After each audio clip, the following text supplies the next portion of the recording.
नमस्कार दोस्तों, स्वागत है आपके अपने YouTube channel life science by Sandeep single पे।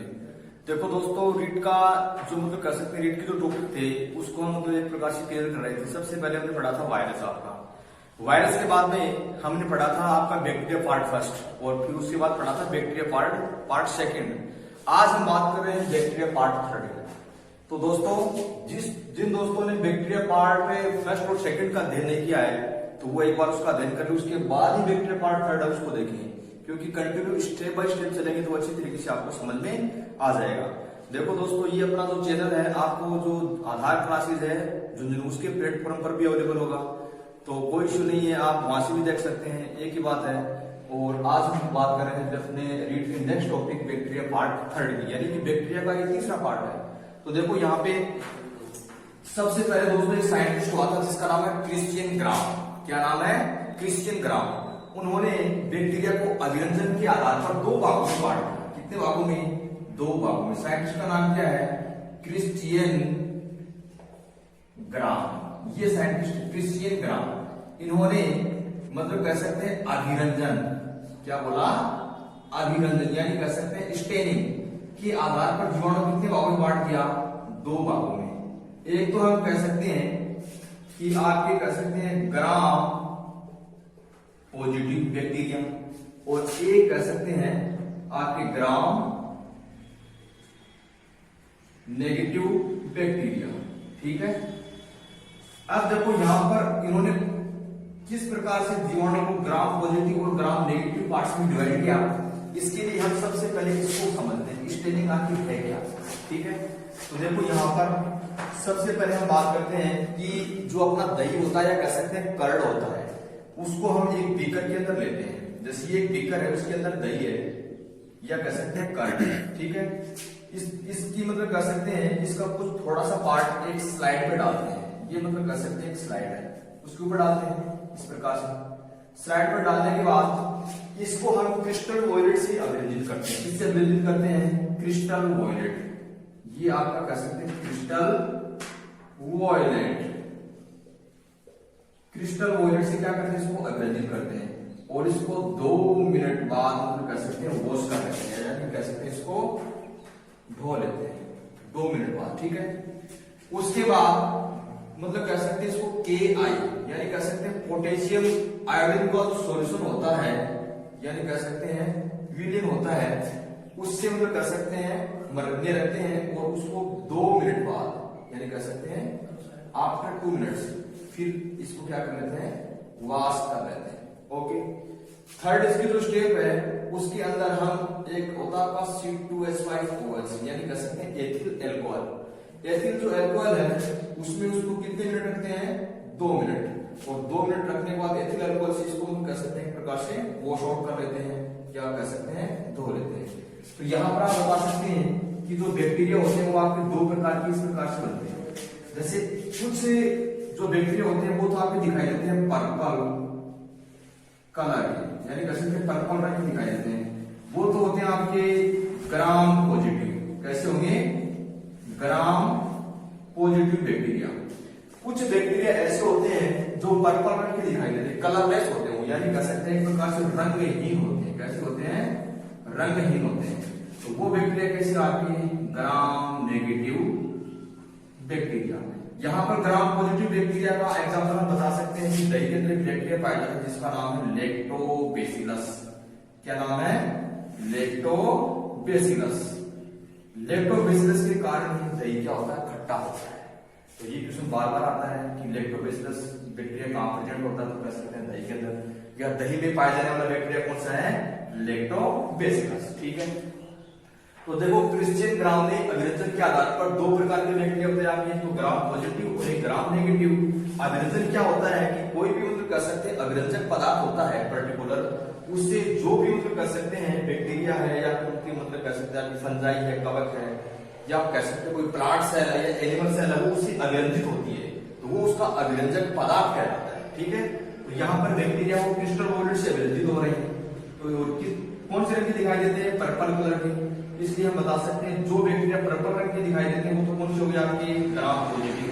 और जो रंग दिखाई देते हैं वो कौन से हो जाते हैं? Gram negative. अब हम बात करते हैं कि ग्राम पॉजिटिव और ग्राम नेगेटिव बैक्टीरिया में अंतर क्या है उसके, तो उसके बारे में बात करते हैं कि ग्राम पॉजिटिव और ग्राम नेगेटिव बैक्टीरिया में क्या अंतर है। तो देखते हैं मुख्य रूप से क्या अंतर है। मैंने बात करेंगे, एक तो कह सकते हैं ग्राम पॉजिटिव और एक कह सकते हैं ग्राम नेगेटिव। एक तो ग्राम पॉजिटिव बैक्टीरिया और एक कह सकते हैं हम ग्राम नेगेटिव बैक्टीरिया। इन दोनों में अंतर करते हैं, डिफरेंस करते हैं। पहला, सबसे पहले हम बता सकते हैं कि जो ग्राम पॉजिटिव जो बैक्टीरिया होते हैं वो एल्कोहल से धोने पर या कह सकते हैं क्रिस्टल वॉयलेट से विरंजित होने पर कैसे दिखाई देते हैं, पर्पल रंग के। इसका मुख्य अंतर है।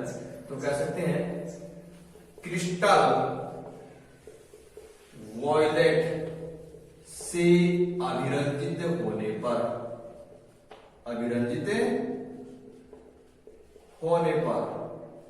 बैंगनी रंग के दिखाई देते हैं, बैंगनी रंग के दिखाई देते हैं। पहला, ठीक है। ग्राम नेगेटिव बैक्टीरिया में आप बताएंगे कि ये बैंगनी रंग के दिखाई नहीं देते, ये बैंगनी रंग के दिखाई नहीं देते, ठीक है। दूसरा बता सकते हैं यहां पर ग्राम पॉजिटिव बैक्टीरिया में कि ग्राम पॉजिटिव बैक्टीरिया की जो कोशिका भित्ति होती है ना, या कह सकते हैं सेलोर होती है, कोशिका भित्ति या सेलोर, ये एक प्रकार से एक स्तरीय होती है। कैसी होती है? एक स्तरीय होती है। यानी ग्राम पॉजिटिव बैक्टीरिया की जो कोशिका भित्ति कैसी होती है? एक स्तरीय। यहां पर आप बता सकते हैं 2 नंबर कि ग्राम नेगेटिव जो मतलब कह सकते हैं बैक्टीरिया होते हैं उसकी कोशिका भित्ति क्या बताएंगे?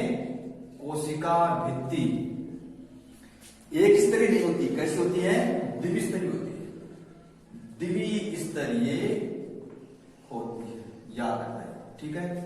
तीसरा जो इसके अंदर पॉइंट है वो हम बता सकते हैं यहां पर क्या, कि ग्राम पॉजिटिव बैक्टीरिया में या जीवाणु में मीजोसोम पाए जाते हैं। क्या पाए जाते हैं? मीजोसोम पाए जाते हैं। इस मीजोसोम की चर्चा हमने बैक्टीरिया के पार्ट सेकंड के अंदर की थी कि ये मतलब कर सकते हैं respiration, cell division, cell wall formation और मतलब कर सकते हैं कोशिका विभाजन। इसके अंदर मतलब कर सकते हैं ये काम में आता है, ठीक है। और यहां पर आप बता सकते हैं आगे कि ग्राम नेगेटिव जो बैक्टीरिया होते हैं, कौन से? ग्राम नेगेटिव बैक्टीरिया, उसके अंदर मीजोसोम पाए जाते हैं। क्या पाए जाते हैं? मीजोसोम पाए जाते हैं। इसके अंदर बैक्टीरिया में ये बता सकते हैं मीजोसोम के अंदर ये डीएनए रेप्लिकेशन के अंदर भी हेल्प करता है। इसके अंदर हेल्प करता है डीएनए रेप्लिकेशन। चौथा मतलब कह सकते हैं यहां पर आप बता सकते हैं कि जो ग्राम पॉजिटिव बैक्टीरिया होते हैं ना, ये हानिकारक, क्या होता है कि हानिकारक या कह सकते हैं रोगकारी नहीं होते हैं। क्या नहीं होते हैं? हानिकारक या रोगकारी नहीं होते हैं। जबकि यहां पर नेक्स्ट बताएंगे आप पॉइंट कि ग्राम नेगेटिव जो बैक्टीरिया हैं ये हानिकारक या कह सकते हैं रोगकारी होते हैं। ये क्या होते हैं? हानिकारक होते हैं या कह सकते हैं रोगकारी होते हैं। ये एग्जांपल के तौर पर यहां पर हम इसका एग्जांपल लिख सकते हैं, जैसे यहां पर लिखेंगे लैक्टोबैसिलस। क्या लिखेंगे दोस्तों? लैक्टोबैसिलस। जो जीवाणु हमने वहां पर किया था ना स्टेनिंग के आधार पर, वो लैक्टोबैसिलस।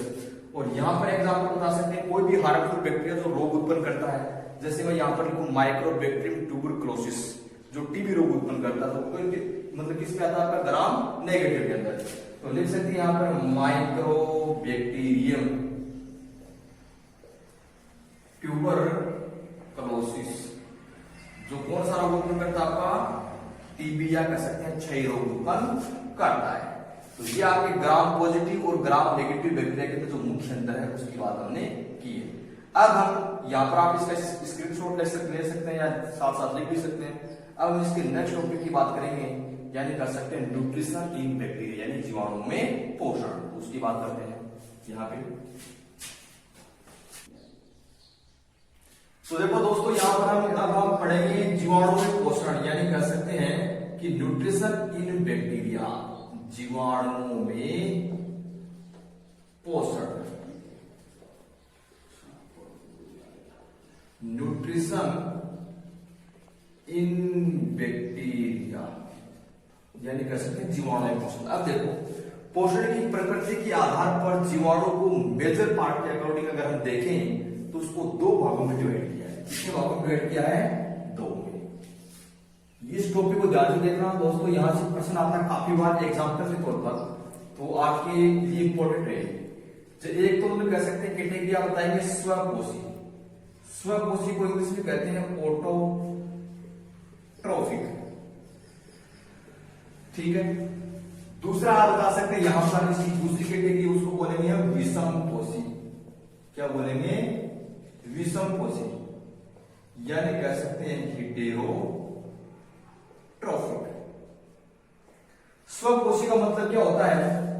यानी का स्व मतलब खुद, पोषी का मतलब पोषण, यानी ऐसे जीवाणु जो अपना पोषण खुद बनाते हो, या ऐसे जीवाणु जो अपना भोजन का निर्माण स्वयं करते हो, क्या कहते हैं? स्वपोषी बैक्टीरिया। इसमें दो प्रकार के बैक्टीरिया आते हैं, या कह सकते हैं दो प्रकार की जो कैटेगरी होती है उसको इसमें सम्मिलित किया गया है। एक तो होती है आपके प्रकाश संश्लेषी बैक्टीरिया। कौन से होते हैं? प्रकाश संश्लेषी जीवाणु, यानी कह सकते हैं फोटो सिंथेटिक बैक्टीरिया। दूसरा आप बता सकते हैं इसी के अंदर रसायन संश्लेषी। क्या बोलेंगे? रसायन संश्लेषी जीवाणु। क्या बोलेंगे? रसायन संश्लेषी जीवाणु, या हम इसको कह सकते हैं इमो सिंथेटिक बैक्टीरिया। क्या बोलेंगे?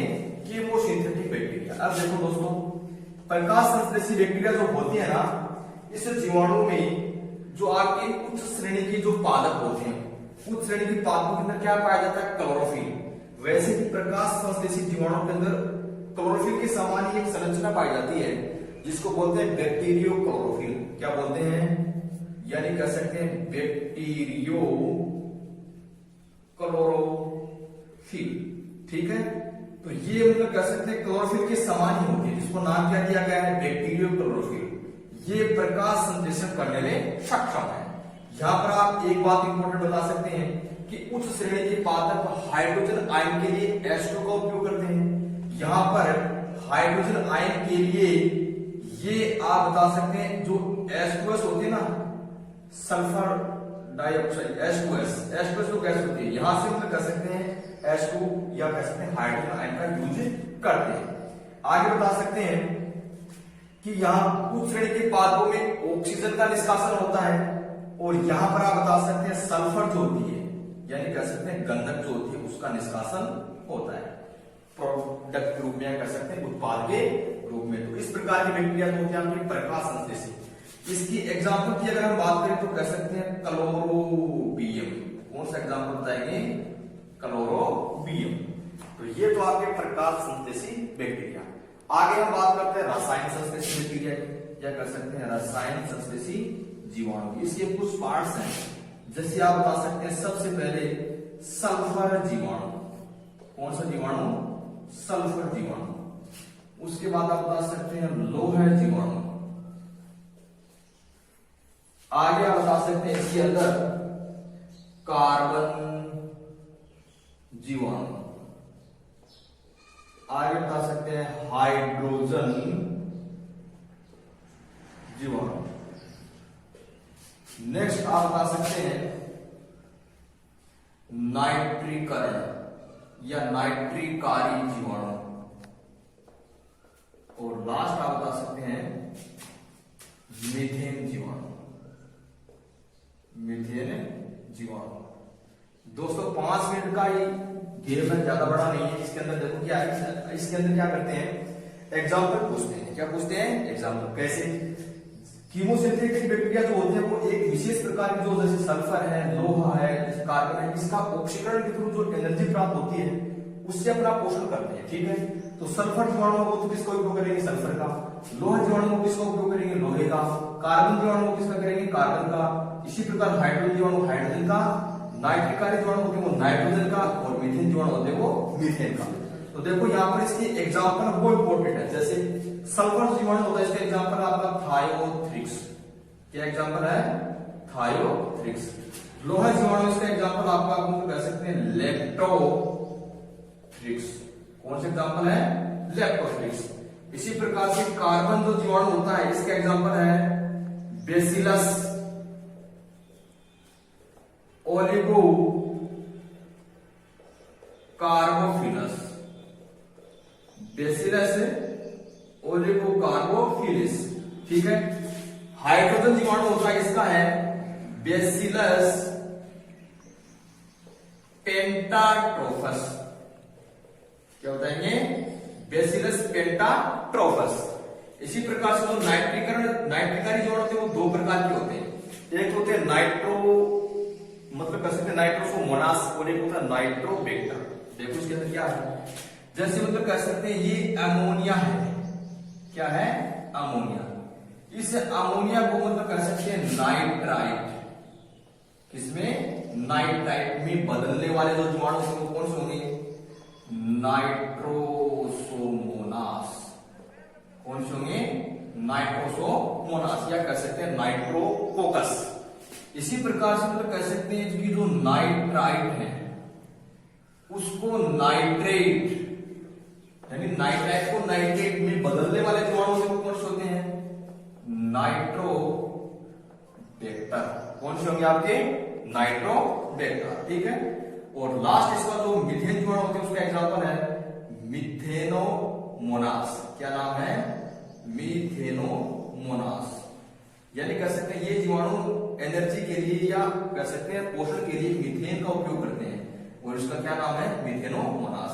अब देखो इसका जो सेकंड पार्ट है विषमकोशी, यानी ये जो बैक्टीरिया होते हैं ये अपने भोजन का निर्माण स्वयं नहीं करते साहब, ये किसी दूसरे जीव पर डिपेंड होते हैं किसी भी प्रकार से। इसको हम तीन भागों में डिवाइड कर सकते हैं। एक तो होता है आपका मर्तोपजीवी। मर्तोपजीवी का मतलब क्या होता है? सेप्रोफाइट, ठीक है। ये मतलब कह सकते हैं आपके जो सड़े गले मृत कार्बनिक पदार्थ होते हैं उसके ऊपर निर्भर होते हैं। और इस प्रकार के जो एग्जांपल है ये अगर हम देखें तो कह सकते हैं अधिकांश बेसिलस जो जाति होती है ना वो मर्तोपजीवी के अंदर आती है, सेप्रोफाइट के अंदर आती है। दूसरा जो इसका पार्ट है वो हम बता सकते हैं, मतलब कह सकते हैं परजीवी। क्या बताएंगे? परजीवी, यानी कह सकते हैं पैरासिटिक। यानी ये जो जीवाणु होते हैं ये रोग उत्पन्न करते हैं और दूसरे जीव पर डिपेंड होते हैं। जैसे एग्जांपल कोई बता सकते हैं, जैसे विब्रियो कोले, या कह सकते हैं डिप्लोकोकस न्यूमोनी, ठीक है। और तीसरा जो इसका पार्ट है वो होता है आपका सहजीवी, यानी कह सकते हैं सिम्बायोटिक।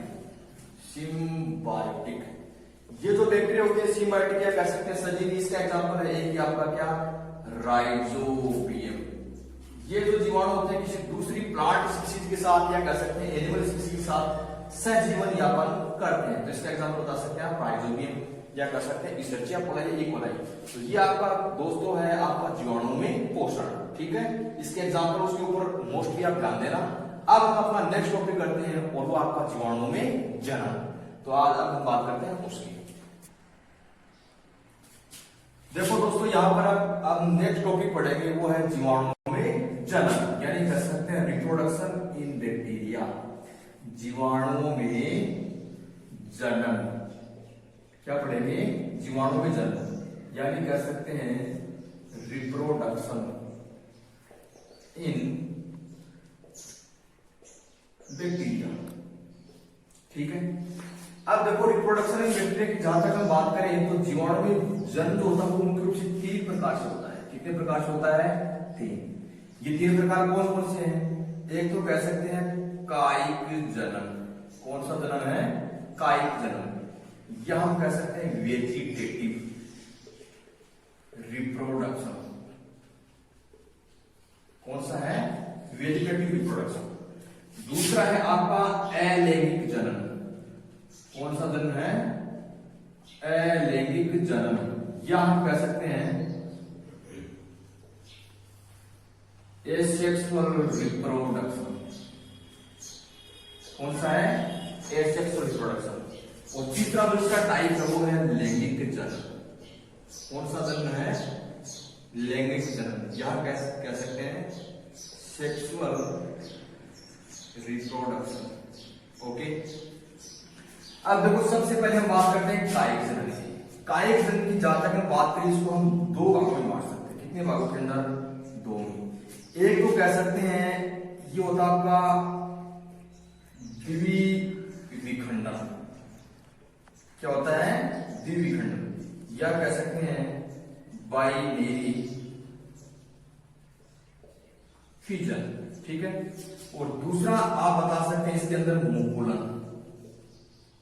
क्या बताएंगे? मुकुलन, या कह सकते हैं बड़े। अब देखो द्विविखंडन के अंदर क्या होता है कि जो एक बैक्टीरिया होता है या एक जीवाणु होता है वो मुख्य रूप से जो इसकी जो मतलब कह सकते हैं पेरेंटल बॉडी होती है वो दो पुत्री कोशिकाओं में विभाजित हो जाती है। और उसके अंदर जो डीएनए होता है वो भी मतलब कह सकते हैं बराबर बराबर भागों में डिवाइड हो जाता है। और ये डीएनए पुत्री कोशिकाओं में चला जाता है। और ये पुत्री कोशिका फिर मतलब कह सकते हैं विकसित होकर एक स्वतंत्र जीवाणु का निर्माण करती है। इस प्रकार का जन्म कौन सा है? कायिक जन्म। और इसकी कौन सा विभाजन का प्रकार है? द्विविखंडन। तो कह सकते हैं यहाँ पर क्या होता है कि जीवाणु दो भागों में बंट जाता है। ठीक है। आगे दूसरा बता सकते हैं कि डीएनए भी दो बराबर भागों में बंट जाता है। ठीक है। तथा जो पुत्री कोशिकाएं बनती है वो स्वतंत्र होकर एक प्रकार से विकसित होकर किसका निर्माण करती है? एक मेच्योर जो बैक्टीरिया होता है उसका निर्माण करती है। ठीक है। तो ये तो आपका द्विविखंडन या कह सकते हैं बाइनरी फिजन। आगे बता सकते हैं मुकुलन या कह सकते हैं बड़ी। ये क्या है मुकुलन या बड़ी? इसके अंदर क्या होता है कि जो जीवाणु होता है उसमें मतलब कह सकते हैं इसका कुछ पार्ट वो अतिवृद्धि करता है। क्या करता है कि जीवाणु का एक भाग अतिवृद्धि करता है। क्या करता है? अतिवृद्धि करता है। और ये मतलब कह सकते हैं अतिवृद्धि है वो धीरे धीरे मेच्योर होकर के एक जो मतलब कह सकते हैं बेहतर जीवाणु उससे अलग हो जाती है और एक स्वतंत्र जीवाणु का निर्माण करती है। तो इस प्रकार का जो जन्म होता है उसको क्या बोलते हैं? मुकुलन। क्या बोलेंगे हम इसको? मुकुलन। तो ये तो आपके द्विविखंडन और मुकुलन किसकी टाइप? आपके कायिक जन्म या कह सकते हैं वेजिटेटिव रिप्रोडक्शन की। आगे हम बात करेंगे अलैंगिक जन्म की। अलैंगिक जन्म की जहां तक हम बात करें तो इसके भी दो भाग हैं। कौन कौन से? एक तो है मतलब कह सकते हैं कोनिडिया के द्वारा। किसके द्वारा? कोनिडिया के द्वारा। ठीक है। और दूसरा कह सकते हैं अंतःबीजाणु या कह सकते हैं एंडोस्पोर। अंतःबीजाणु। देखो कोनिडिया के द्वारा क्या होता है इसको हम एंडोस्पोर भी कह सकते हैं। एंडोस्पोर। ठीक है। कोनिडिया के द्वारा क्या होता है कि जो जीवाणु होता है उसकी मतलब कह सकते हैं शीर्ष की शाखाओं पर, यानी कह सकते हैं शीर्ष की शाखाओं पर कोनिडिया का निर्माण होता है। ये कोनिडिया कैसे होते हैं? आपके अचल होते हैं, ये प्लेनोस्पोर टाइप के। कैसे होते हैं? अचल, नॉन मोटाइल होते हैं। ठीक है।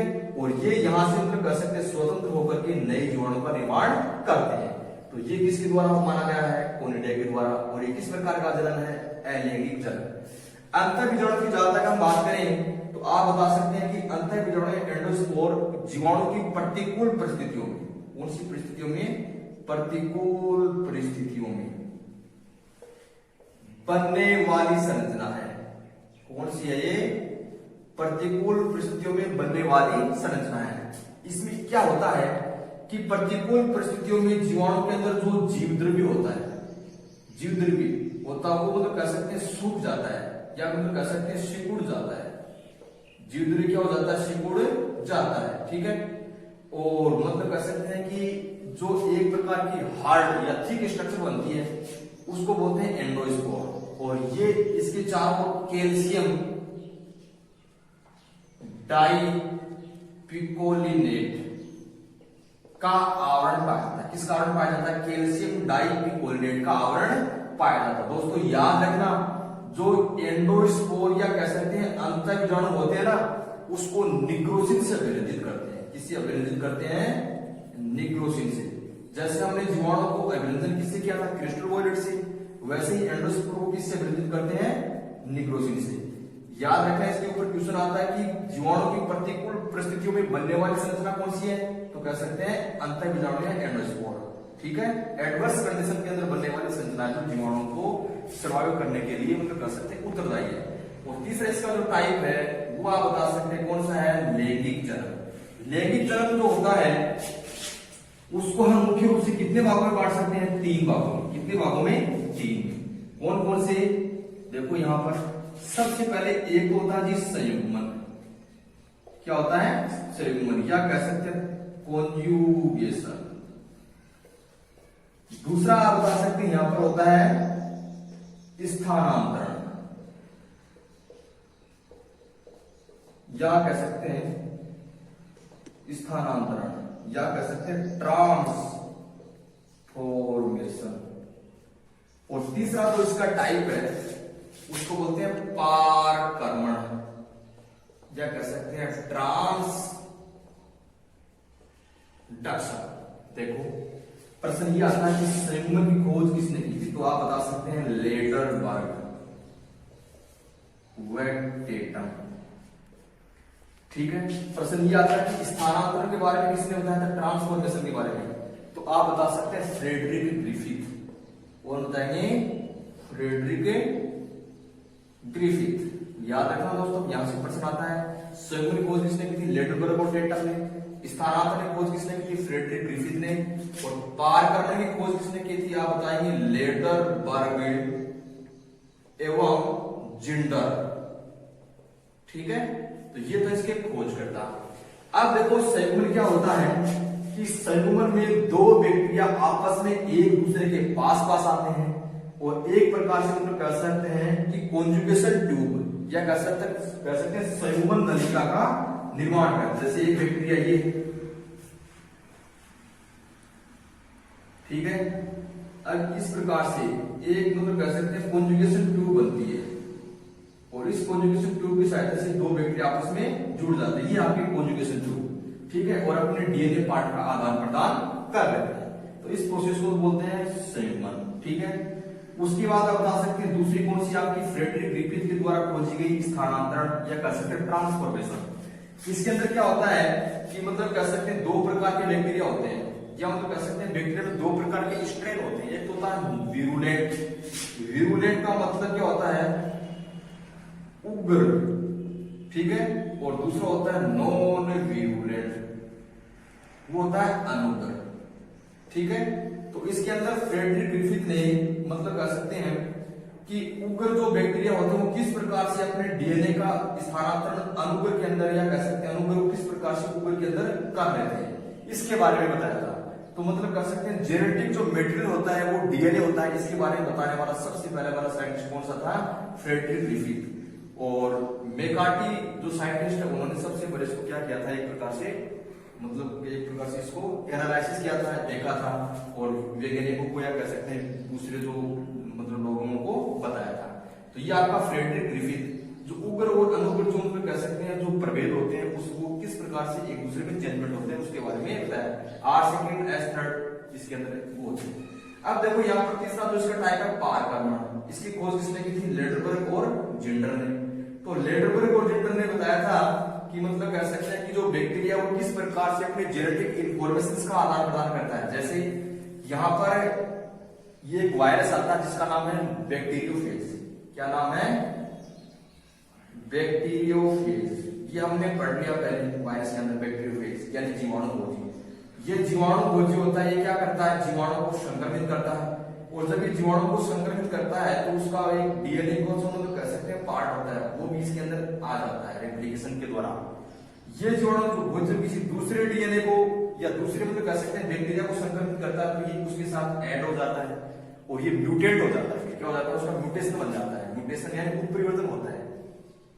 तो इस प्रोसेस, ये प्रोसेस कौन सी आपकी? पारकर्मण।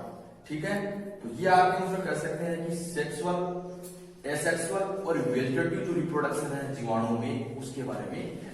तो दोस्तों यहाँ पर आप इसका स्क्रीनशॉट ले सकते हैं या साथ साथ लिख सकते हैं। एक बात और इम्पोर्टेंट है कि बैक्टीरिया पार्ट सेकंड के अंदर हमने एक क्वेश्चन को डिस्कस किया था और वो क्वेश्चन क्या था? आपने कमेंट्स के अंदर बहुत कम जवाब आए या बताया नहीं किसी ने तो आप बता सकते हैं कि क्वेश्चन ये था कि मतलब कह सकते हैं कि जो जीवाणु के द्वारा प्रथम खोजी गई एंटीबायोटिक का नाम क्या है। तो दोस्तों जीवाणु के द्वारा खोजी गई प्रथम एंटीबायोटिक का नाम है स्ट्रेप्टोमाइसिन। क्या नाम है? स्ट्रेप्टोमाइसिन। जो किसके द्वारा खोजी गई थी? सालमैन और वॉक्समैन नामक दो साइंटिस्ट हुए, उसके द्वारा खोजी गई थी।